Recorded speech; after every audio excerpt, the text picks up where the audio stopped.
Hey, welcome. It's Brian, and this is Guitar Solo Reactions. And today, for the first time, we're doing the band Queensryche. We are doing an early, cool song of theirs called Take Hold of the Flame. This came out on their first full length, which was called The Warning. I lived in Toledo, Ohio at the time that the first EP came out with the song The Lady Wore Black. And a friend of mine, I had never heard of the band. I was kind of not really listening to metal anymore, like Judas Priest, Iron Maiden, all of that stuff. I had kind of gone more into listening to fusion and prog rock. But he said, "Oh, check this record out." And it was a band named Queensryche, obviously. And they were all the way from British Columbia. And this EP, he said, "You got to buy it." So I bought it and became a fan of them since that record.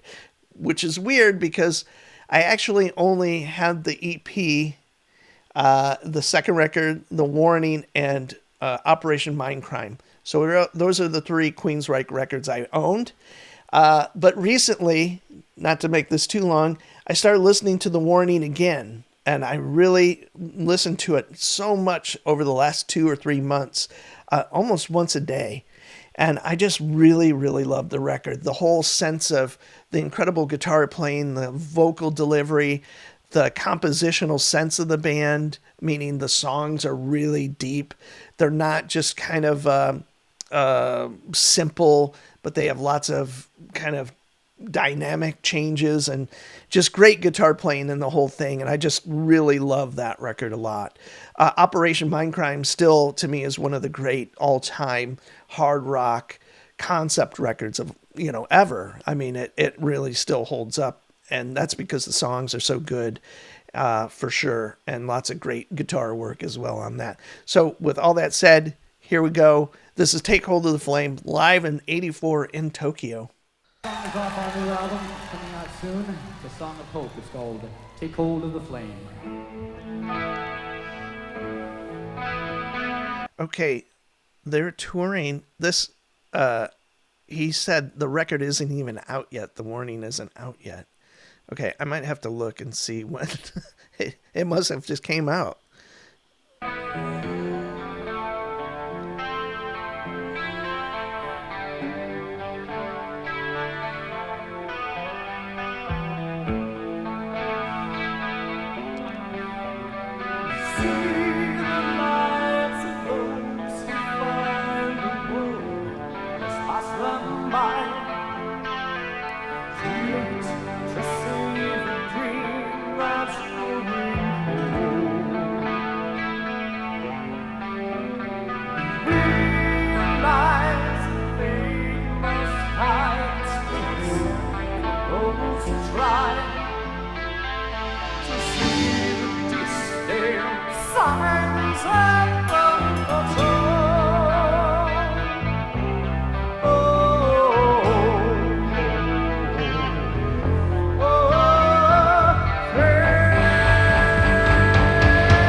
So it's almost a guitar solo. But I'm going to say his vocal delivery and that it's being live.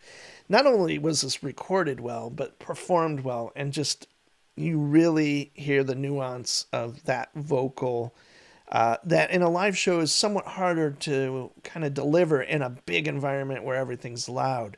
But you can tell that they're just dynamically really locked into each other.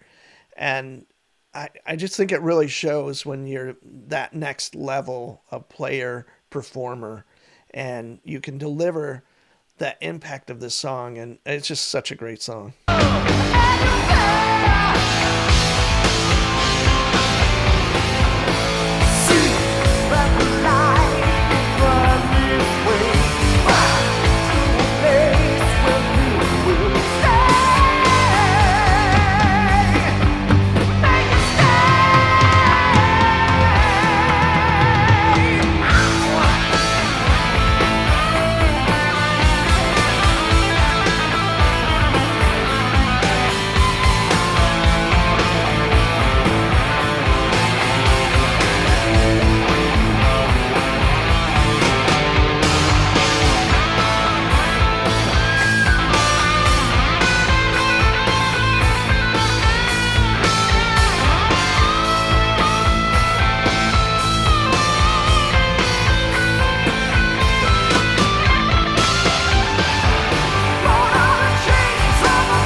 So there we have it, the mighty Queensryche doing Take Hold of the Flame. And at the beginning of the actual concert, it's interesting that they're on tour already. They basically have an EP out, which, if you know the history of the band, that EP went on to sell initially like 70 or 80,000 copies with like zero backing. It was just all word of mouth. How I found out about the band, going into a record store, and a friend knowing me said, "Hey, you like stuff like this, check that out." And I bought it. So I was one of those, how many ever, 80,000 initial buyers. And that obviously put them on a road to kind of start working on more material. And there was videos, I believe, for that EP, at least of two of the songs, Queen of the Reich and Lady Wore Black. I think there was at least those. There could have been the whole thing. I don't know. But and then maybe they were already working on this record, and here they are on tour in Japan, basically before the record even comes out. So that's pretty amazing, and filming it. So it's really interesting that they must have had their shit together so tight that they could pull all this off and not even have a full-length record out yet and deliver the goods. I mean, it's some really mature playing and composition, and I'm not trying to make it out to be a work of genius per se, but it's pretty close as far as I'm concerned to be that young and that new to basically touring and playing and recording and all of that, because they're obviously in their early 20s. It just goes to me, the professional and the amazing natural talent they had as a band. Chris DeGarmo, I think, lasted probably another decade, maybe a little bit more. and then became like I think a private jet pilot or something like that. So I don't know if he even still plays guitar, but I'm trying to think of the other guitar player, Michael Wilton. I think he's still in the band, and the drummer might still be in the band. Well, the main part is Jeff is no longer in the band. Jeff Tate has his own band and has moved on to do other things.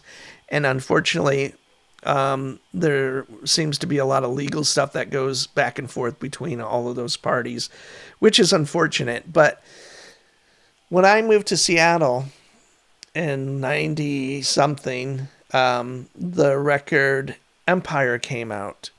And I always hated that song, Jet City Woman and Silent Lucidity. Now, there may be some, I think there's a couple songs on there that I did like, but I never bought the record. And I just, living in Seattle at the time, Jet City Woman, that's kind of a reference to Seattle or something. I don't know what it is. But those two songs just bugged the shit out of me. So I didn't listen to them for a long time. And basically, like I said, I just started re-listening to The Warning like about 6 months ago, and then kind of slowly it kind of peaked into where I'm listening to it a lot. Operation Mindcrime, over the years, I would definitely go through phases where I would buy the CD or whatever and listen to it, and it would come back and out of my listening routine.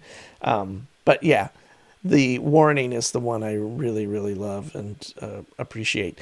If you're a fan of Queensryche, name some of your favorite songs. If you know some details that I don't, that'd be great to hear. I'm in no way an authority on their history or whatever. I just remember a few things, and I just love the record. So I am Brian. Thanks for watching. See you soon.